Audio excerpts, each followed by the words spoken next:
1888 August மாதம் London சிட்டியில் இருக்கிற ஸ்ட்ரீட் ஃபுல்லும் ஒரே பனி மறைஞ்சது மாதிரியான இருட்டு. அடிக்கடி மழை, நைட்டெல்லாம் குளிர். அந்த ஏரியா ஃபுல்லுமே ஒரே சைலண்ட். அந்த நைட்டில் ஒரு பொண்ணு தனியாக அந்த ஸ்ட்ரீட்டில் நடந்து போயிட்டுருக்கா. முகத்தில் ஃபுல்லாக சோகம். காரணம் வறுமை, பசி, வேலை இல்லை. அவள் நடந்து போன ஸ்ட்ரீட்டோ ஒயிட் சேப்பல். பாவம், அவளுக்கு தெரியாது அதுதான் அவளுடைய கடைசி இரவுன்னு சொல்லிட்டு.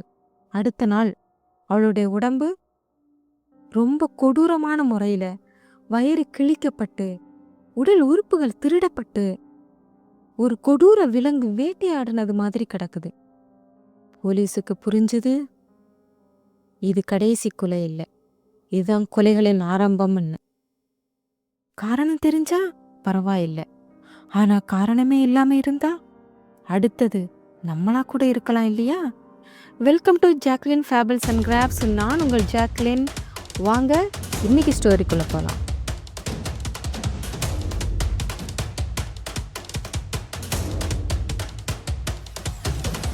1888 லண்டன் சிட்டி குயின் விக்டோரியா ஆட்சி பண்ணிட்டு இருந்த காலகட்டம் தான் அது.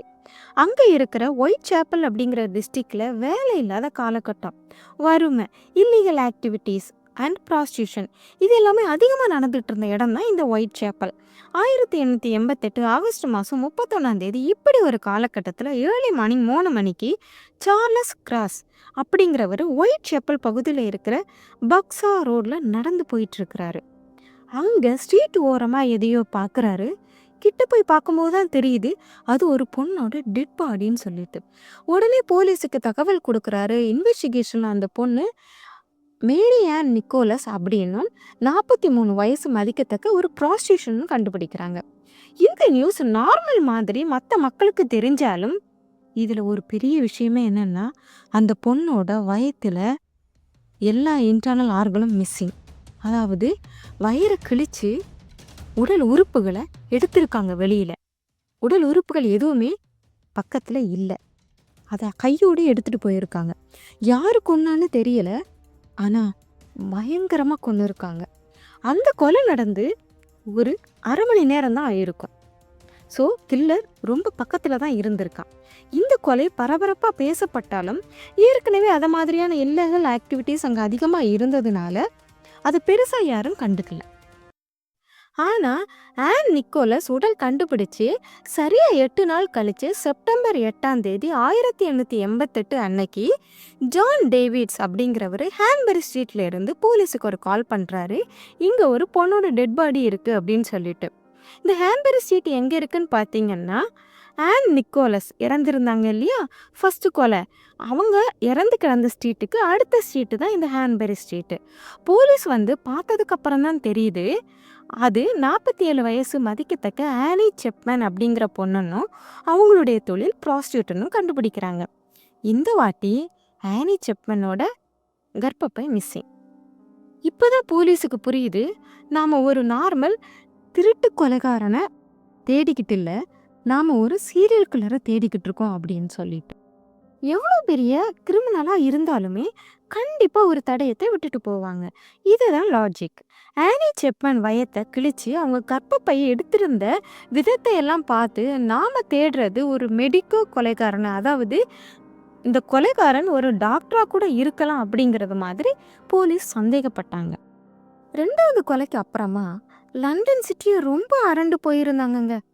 இது வரைக்கும் வராத ஒரு பயம் மக்களுக்கு வீட்லேயும் தெருவுலையும். அந்த டைம் தான் மிஸ்டீரியஸான லெட்டர் ஒன்று போலீஸுக்கு வருது. அதை பார்த்த போலீஸ் மிரண்டு தான் போயிட்டாங்கங்க. ஏன்னா அந்த என்வலப் கவரில் இருந்த ரெட் இங்கில் எழுதியிருந்த அந்த வார்த்தை ஃப்ரம் ஹெல். லெட்டரை ஓப்பன் பண்ணுறாங்க. டியர் பாஸ், இன்னும் நிறைய கொலைகளை செய்ய காத்திருக்கிறேன், ஆனால் பாவம் உங்களால் தான் என்னை பிடிக்க முடியாது.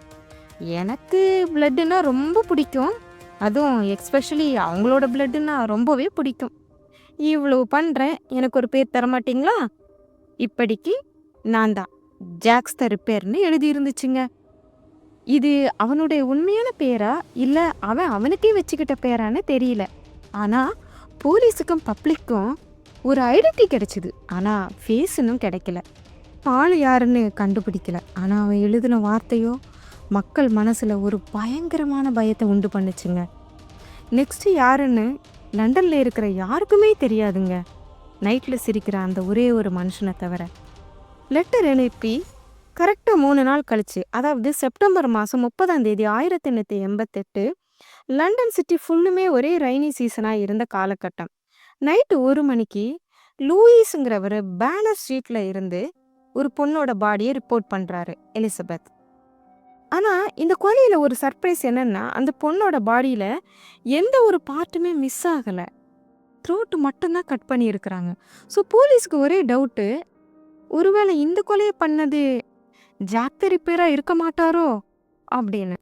இப்போதான் போலீஸுக்கும் நமக்கும் ஒரு பெரிய சர்ப்ரைஸ் வெயிட் பண்ணிட்டு இருந்துச்சு. கரெக்டாக 45 நிமிஷத்துக்குள்ளாடி ஜஸ்ட் 1 மீட்டர் டிஸ்டன்ஸில் மிட்டர் ஸ்கொயர் அப்படிங்கிற ஸ்ட்ரீட்ல இருந்து இன்னொரு பொண்ணோட பாடியை கண்டுபிடிக்கிறாங்க, கேத்ரின் எடோவெஸ். இப்போ இந்த பாடியில் கண்ணு கிட்னி மிஸ்ஸிங். இப்போதான் போலீஸுக்கு புரிஞ்சுது, எலிசபெத்தோட கொலையை அவனால் ஃபுல்லாக அவளுடைய ஸ்டைலில் கம்ப்ளீட் பண்ண முன்னாடியே லூயிஸ் அங்கே வந்துட்டதுனால அவளுடைய சிக்னேச்சரை வைக்கிறதுக்காக இன்னொரு பொண்ணை கொன்று அவனுடைய சிக்னேச்சரை கம்ப்ளீட் பண்ணியிருக்கான். ஸோ ஒரே நைட்டில் 2 கொலை. ஆனால் போலீஸுக்கு இன்னொரு ட்விஸ்ட்டும் காத்துட்டு இருந்ததுங்க. எப்படின்னா, 2வது கொலை பண்ண கேத்ரின் எடோவஸோட ஏப்ரானில் ஒரு துண்டை கிழிச்சு, அதாவது கட் பண்ணி எடுத்துகிட்டு வந்து ஃபஸ்ட்டு கொலை பண்ண எலிசபெத்தோட பாடி பக்கத்துலேயே போட்டுட்டு போயிருந்தாங்க. ஸோ இவன் இதை எதுக்கு பண்ணுறான் அப்படின்னு பார்த்தீங்கன்னா, 2 கொலையும் வேறு வேறு ஆள் பண்ணலை, நான் தான் பண்ணேன், உங்களுக்கு எந்த டவுட்டுமே வேண்டாம் அப்படின்னு ப்ரூஃப் பண்ணுறதுக்காக அந்த மாதிரி போட்டுட்டு போயிருக்கிறான். அக்டோபர் 1, 1888, அதாவது இந்த 2 கொலைகளும் நடந்த அடுத்த நாள் போலீஸுக்கு ஒரு லெட்ரு வருது. இந்த வாட்டி 2 ஒர்க் பண்ணியிருக்கேன், ஏன்னா ஃபஸ்ட்டு ஒர்க்கை கம்ப்ளீட் பண்ண கரெக்டான டைம் கிடைக்கலங்க, அதனால தான் அப்படின்னு ஒரு லெட்ரு வருது. ஸோ போலீஸ் இருக்கும்போதே அவன் இந்த இடத்துக்கு வந்துட்டு போயிருக்கான் அப்படின்னா அவன் கண்டிப்பாக அந்த ஏரியாவை சேர்ந்தவ தானா இருப்பான் அப்படின்னு சொல்லிட்டு அக்டோபர் 13, 1888 ஒரு வீடு விடாமல் எல்லா வீட்டையுமே போலீஸ் செக் பண்ணுறாங்க. ஆனால் ஒரு எவிடன்ஸுமே கிடைக்கலங்க. ஃபைனல் விக்டம் மில்லர்ஸ் கோர்ட்டில் இருக்கிற ஒரு வீட்டில் ஹவுஸ் ஓனர் ரெண்ட் வாங்குறதுக்காக போகிறாருங்க. அங்கே ஹவுஸ் ஓனர் போகும்போது மேரி கில்லி அப்படிங்கிறவங்க பெட்டிலேயே கொல்லப்பட்டிருந்தாங்கங்க. இந்த 5 கொலைகள்லையுமே இந்த 5வது கொலை தாங்க பயங்கரமாக கொடூரமாக இருந்த ஒரு கொலை. அந்த ஹவுஸ் ஓனர் அங்கே போய் பார்க்கும்போது மேரி கில்லியோட உடம்புல ஸ்கின்னே இல்லைங்க. லண்டன் போலீஸும் சிட்டி ஆஃப் லண்டன் போலீஸும் 2 குழுவாக பிரிஞ்சு விசாரிக்கிறாங்க. மொத்தம் 2000 பேரை சந்தேகத்தின் பேரில் விசாரிக்கிறாங்க. 300 பேரை கண்காணிப்பில் வச்சுக்கிறாங்க. 8 பேரை அரெஸ்ட் பண்ணி விசாரிக்கிறாங்க.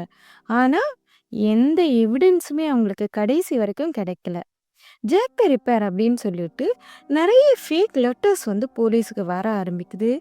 இன்னும் போலீஸ் ரொம்ப குழம்பி போகிறாங்க. ஸோ போலீஸ் பப்ளிக்கை விசாரிக்கிறாங்க. இப்படி பப்ளிக்கை விசாரிக்கும் போது பப்ளிக் கொடுத்த அடையாளம் என்னன்னு பார்த்தீங்கன்னா, அவன் 25லேருந்து 35 வயசுக்குள்ளே தான் இருப்பான். அவனுடைய ஹைட்டு 5லேருந்து 6 அடி தான் இருக்கும். அவன் ஒரு பெரிய கோட் போட்டிருந்தான், ஒரு பெரிய ஹேட் வச்சுருந்தான், பெரிய மீசை வச்சுருந்தான். இதுதான் பப்ளிக் கொடுத்த அடையாளம். ஸோ போலீஸ் என்ன பண்ணுறாங்க, பப்ளிக் கொடுத்த அடையாளம் ப்ளஸ் அவங்க இன்வெஸ்டிகேஷன் பண்ணினதை வச்சு 4 பேரை சஸ்பெக்ட் பண்ணுறாங்க. Suspect number 1 Aaron Kosminski. இவர் மேலே ஏன் ஸ்ட்ராங்காக டவுட் வருதுன்னு பார்த்தீங்கன்னா, ஒயிட் சேப்பல் ஏரியாவில் இவர் ஒரு பார்பர், கொஞ்சம் மென்டலி இல் கூட. ஸோ 1894 ஸ்காட்லாந்து போலீஸு ரொனால்டுங்கிறவர் ஒரு ஐ விட்னஸை கோர்ட்டில் எடுத்துகிட்டு சப்மிட் பண்ணுறாரு. ஆனால் கோர்ட்டில் அந்த ஐ விட்னஸ் கரெக்டாக இவர் தான் சொல்லாததுனால இந்த கேஸ் டிஸ்மிஸ் ஆகுது. அவரை லீகலாக அரெஸ்ட் பண்ண முடியல. ஸோ அவர் ஒரு அக்ஸிலியமில் சேர்க்குறாங்க. Suspect number 2 Walter Sickert. Jack the Ripper காலத்தில் வாழ்ந்த ஒரு ஃபேமஸ் ஆர்டிஸ்ட் தான் இவர். இவர் மேலே ஏன் டவுட் வருதுன்னு பார்த்தீங்கன்னா, இவர் வரைஞ்ச நிறைய ஓவியங்கள் பார்த்தீங்கன்னா டார்க் அண்ட் வயலண்ட்டாக இருந்ததுனால மக்கள் இவர் மேலே டவுட் பட்டாங்க. அண்ட் மோர் ஓவர் மக்கள் சொன்ன அடையாளங்கள்படியே இவர் கொஞ்சமாக இருந்தார். 2014 ஃபேமஸ் க்ரைம் ரைட்டர் பட்ரிசியா இவர் மேலே ஒரு டீப் ரிசர்ச் பண்ணுறாங்க. அதில் நிறைய ஷாக்கிங்கான எவிடன்ஸை சப்மிட் பண்ணுறாங்க. அவருடைய பெயிண்டிங்ல நிறைய இடத்துல மர்டர் நடந்த இடத்துல இருந்து கிடைச்ச எவிடன்ஸ் அண்ட் சின்ன சின்ன மைன்யூட் ரிலேட்டட் திங்ஸை அவர் மென்ஷன் பண்ணியிருந்ததை பெட்ரிஷியா கண்டுபிடிக்கிறாங்க. அண்ட் மோரோவர் அவர் எழுதின ஒரு லெட்டரில் இருந்த டிஎன்ஏயும் போலீஸுக்கு வந்த லெட்டரில் இருந்த டிஎன்ஏயும் நல்ல மேட்ச் ஆகிருக்குது. ஆனால் என்ன ஒரு விஷயம்னா, அந்த காலத்தில் இருந்த டிஎன்ஏயும் இந்த காலத்தில் நம்ம ரிப்போர்ட் பண்ணும்போது அதுக்கு எவ்வளோ தூரம் கரெக்டாக இருக்கும் அப்படிங்கிறத போலீஸால் சொல்ல முடியல. ஆனாலும் வால்டர் தான் ஜாக் த ரிப்பேர்னு பெட்ரிஷியா ஸ்ட்ராங்கா நம்பினாங்க. Suspect number 3, Joseph Barnett. இவர் 5th விக்டமான மேரி குல்லியோட ஒன்னா ஒரே வீட்டில் ரூம்மேட்டா தங்கி இருந்திருக்கிறாரு ரொம்ப வருஷமா. ஆனா ஜோசப் மேரி குல்லியை லவ் பண்ணிட்டு இருந்தது மாதிரி ஃப்ரெண்ட் சர்க்கிளில் கொஞ்சம் பேசிக்கிறாங்க. கொலை நடந்தப்ப ஜோசப் மேரி குல்லியோட வீட்டில் இல்லை. ஏன்னா 2 பேரும் சண்டை போட்டு பிரிஞ்சு போயிருக்கிறாங்க. ஜோசப் பிரிஞ்சு போய் 10 நாள்ல மேரி கில்லி கொலை செய்யப்பட்டு இறந்துருக்காங்க. மேரி கில்லி எப்படி இறந்துருக்காங்கன்னா, பெட்டில் தூங்கிட்டு இருக்கும் போதே இறந்துருக்காங்க. ஸோ யாரோ அந்த வீட்டை பற்றி நல்லா தெரிஞ்சவங்க தான் அவங்கள கொன்று இருக்கணும். அண்ட் ஒருவேளை மேரி கில்லிக்கு தெரிஞ்சவங்களா கூட இருந்திருக்கலாம் கொலை பண்ணவங்க. அதனால தான் அவங்க பெட்டிலே இறந்து போயிருந்தாங்க. இதனால தான் ஜோசப் மேலே ஒரு ஸ்ட்ராங்கான டவுட் வந்துச்சு. அண்ட் மோரோவர் ஜோசஃபை பற்றி அவங்க ஃப்ரெண்ட் சர்க்கிளில் விசாரிக்கும் போது ஜோசஃபோட இன்னொரு நேம் ஜாக்குன்னு சொன்னாங்க. மேரி கில்லிக்கு அப்புறமா யாருமே இறக்கலை. மேரி கில்லி தான் last victim. Suspect number 4, James Maybrick. இவர் பேட்டில் கிராஸ் ஹவுஸுங்கிற ஒரு பெரிய எஸ்டேட்டுக்கு சொந்தக்காரனான பிஸ்னஸ் மேன். இவரோட பிஸ்னஸ் என்னன்னு பார்த்தீங்கன்னா காட்டன் பிஸ்னஸ். ஒரு பிஸ்னஸ் மேன் மேலே எப்படி உங்களுக்கு டவுட் வந்துச்சுன்னு பார்த்தீங்கன்னா, இவர் அடிக்கடி பிஸ்னஸ் விஷயத்துக்காக லண்டன் போயிருக்கிறாரு. இவருடைய ஊர் வேறையா இருந்தாலும் பிஸ்னஸுக்காக அடிக்கடி லண்டன் போயிருக்கிறாரு. ஆனால் அவர் எப்பெல்லாம் லண்டன் போயிருக்கிறாரோ அப்பெல்லாம் தான் இந்த கொலைகள் நடந்திருக்கு. அதாவது இந்த 5 கொலைகள் நடக்கும்போதும் ஜேம்ஸ் மேப்ரிக் லண்டனில் தான் இருந்திருக்கிறாரு. இந்த கொலைகள் எல்லாம் நடந்து ரொம்ப வருஷம் கழிச்சு அந்த எஸ்டேட்டை ரினிவேட் பண்ணுறதுக்காக வர்றாங்க. அதாவது ரிப்பேர் பண்ண வராங்க. அந்த மாதிரி ரிப்பேர் பண்ணும்போது அங்கே ஸ்டோர் ரூம்னு நம்ம ஊர்லலாம் ஒன்று இருக்கும்ல, அதே மாதிரி முன்ன காலத்துல எல்லாம் ஃப்ளோர் போர்டுன்னு ஒன்று வச்சுருப்பாங்க. அதாவது கட்டையால் கட்டப்பட்ட ரூஃப். அதை உடைக்கும் போது அங்கேருந்து ஒரு டைரி அவங்களுக்கு கிடைக்குது.